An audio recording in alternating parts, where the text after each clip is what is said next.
cara untuk membersihkan hati dan pikiran kita sekaligus meluruskan niat kita, itu kurang lebih ada 5 hal yang dapat ditempuh. Terutama mohon ibu bapak ya, tolong perhatikan yang 5 ini dan amalkan, aplikasikan, contohkan kepada anak cucu kita. 1, caranya dengan banyak membaca dan mengkaji Al-Quran. Di antara fungsi membaca dan memahami bacaan Quran itu adalah salah satunya membersihkan penyakit-penyakit yang ada di dalam jiwa kita.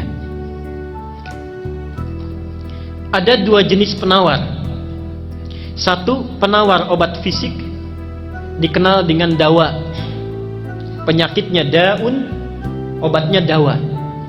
Jadi kalau kita berobat ke dokter, diberikan resep, kemudian obatnya berbentuk kapsul atau tablet, itu dalam bahasa Arab dinamakan dawa, obat fisik. Yang kedua, ada namanya obat jiwa.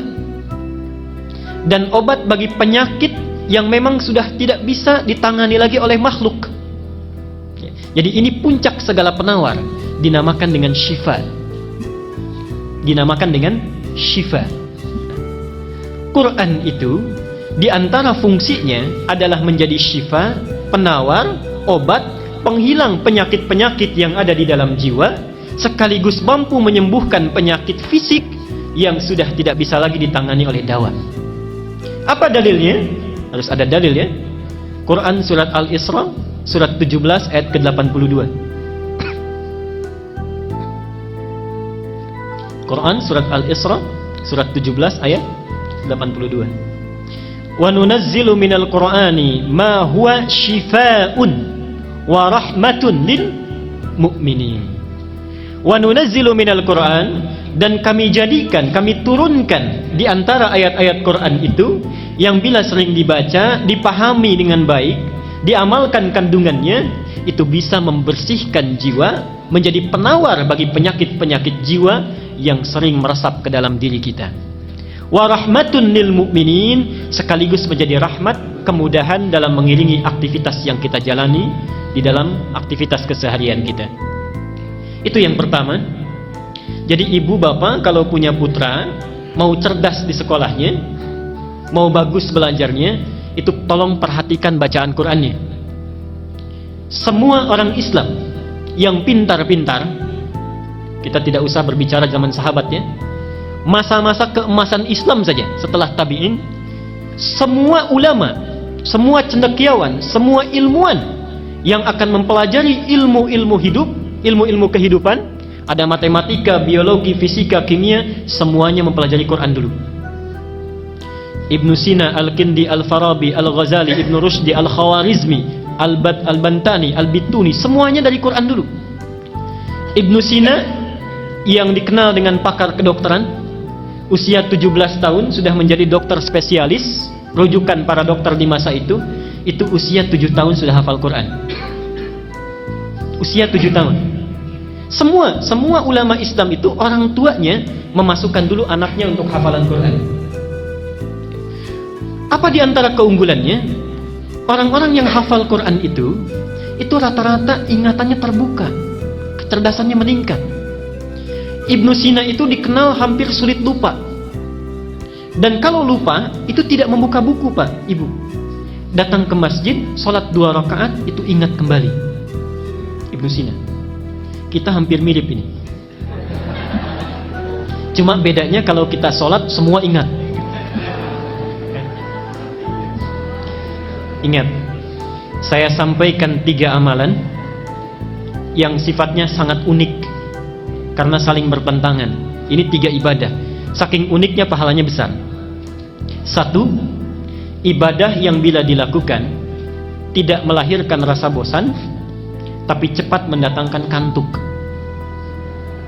Ibadah yang bila dilakukan tidak melahirkan rasa bosan, tapi cepat mendatangkan kantuk. Baca Quran. Baca Quran.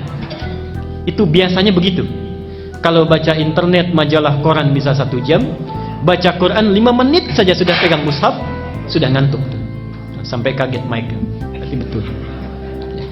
Yang kedua, kan tidak ada sampai sekarang orang bilang saya bosan baca Fatihah gitu ya. pasti terus. Tapi baik dibaca dalam sholat ataupun biasa itu cepat ngantuk. Yang kedua, satu amalan yang dilakukan saat bersamaan, mengingat sesuatu yang lupa sekaligus melupakan sesuatu yang diingat. Ingat sesuatu yang lupa sekaligus melupakan sesuatu yang diingat. Sholat.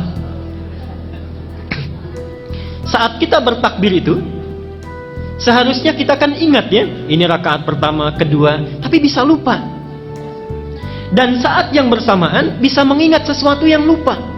Kunci ditaruh di mana, ingat. Kan? Buku hilang di mana, ingat. Arisan tanggal berapa belum dapat, ingat juga, semua masuk. Ya. Dan yang ketiga, amalan ibadah yang semuanya bagus, yang bila dilakukan merekatkan sesuatu yang renggang sekaligus merenggangkan sesuatu yang rekat. Merekatkan sesuatu yang renggang sekaligus merenggangkan sesuatu yang rekat. Nikah. Nikah itu ibadah yang dilakukan bisa merekatkan sesuatu yang renggang. Ini tidak kenal dengan si A, setelah dinikahi menjadi saudara mahram bil musaharah. Saking dekatnya disebut persaudaraan ini mahram. Artinya anak yang tadinya belum bisa melihat aurat ibunya yang tidak pakai kerudung, sekarang boleh melihat ibunya rambutnya tanpa hijab. Mahram bil musaharah, saking dekatnya. Tapi saat yang bersamaan merenggangkan sesuatu yang rekat. Coba lihat, ada anak perempuan dikandung, berat ibunya mengandung, dilahirkan berjuang hidup dan mati, diasuh, nakal, menanggung malu, dibawa ke pesta mempermalukan, dibawa ke masjid main-main, itu kan? Setelah dewasa, tumbuh cantik, belum genap, belum sempat dipetik buahnya, sudah dibawa oleh orang lain yang baru dikenalnya. Anak laki-laki, perawatannya sama, walau tidak kalah repot. Setelah dewasa, tumbuh, dapat gaji, belum sempat diberikan pada ibunya, sudah harus diberikan kepada orang yang baru dikenalnya. Renggang. Ya.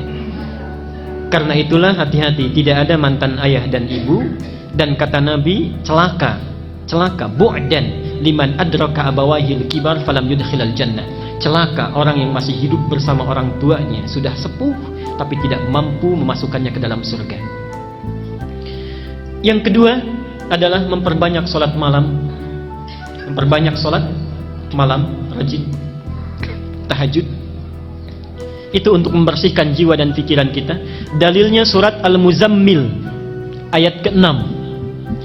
Inna nasyi'atal laili hiya ashaddu wat'aw wa aqwamu qila. Sungguh bangun malam itu, salat malam itu lebih cepat menyentuh kepada jiwa. Di antaranya bisa membersihkan diri kita. Saya cepat saja. Al-Muzammil ayat ke-6. Yang ketiga, banyak melakukan puasa. Banyak melakukan puasa. Di antara fungsi puasa itu memperbaiki perilaku yang tidak baik dan membersihkan penyakit jiwa yang buruk. Mana dalilnya? Sahih Al-Bukhari nomor hadis 1869. Sahih Al-Bukhari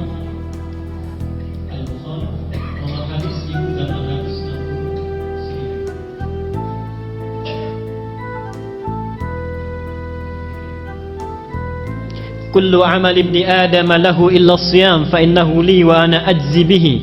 Setiap amal anak Adam itu untuknya kecuali puasa, maka dia untukku dan aku yang memberi pahalanya. Terusannya apa? Diteruskan oleh Nabi, fa inimruun qatalahu aw syatamahu, maka jika ada seseorang yang memprovokasi dirinya untuk mengajak berkelahi, untuk mencaci dirinya, untuk berbuat yang tidak baik, maka katakanlah, kata Nabi, inni shaimun marrataini. Katakan saya puasa. Jadi fungsi puasa itu untuk menahan dan memperbaiki diri dari perilaku-perilaku yang tidak baik. Yang keempat, masih ibadah. Yang keempat, memperbanyak istighfar dan bertaqarrub kepada Allah. Memperbanyak istighfar dan bertaqarrub kepada Allah, khususnya di penghujung malam menjelang waktu fajar.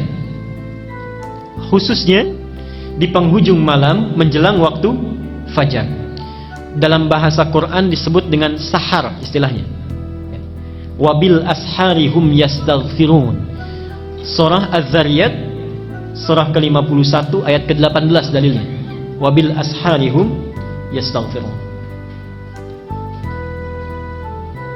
Dan yang kelima, yang terakhir, memilih teman yang baik, berkumpul dengan orang-orang yang soleh. Ilmu kita bagus, hati kita baik, tapi berkumpul dengan orang-orang yang jelek, perilaku anak pun akan terpengaruh. Ini maaf Pak Ibu ya, tolong mulai sekarang itu kalau cari-cari sekolah, cari universitas, cari yang 5 kriteria ini baik, yang bisa memberikan akhlak yang baik, tempat yang baik. Jangan sekedar pandai ya, pandai itu gampang dicarinya, tapi carilah sekolah yang memberikan akhlak yang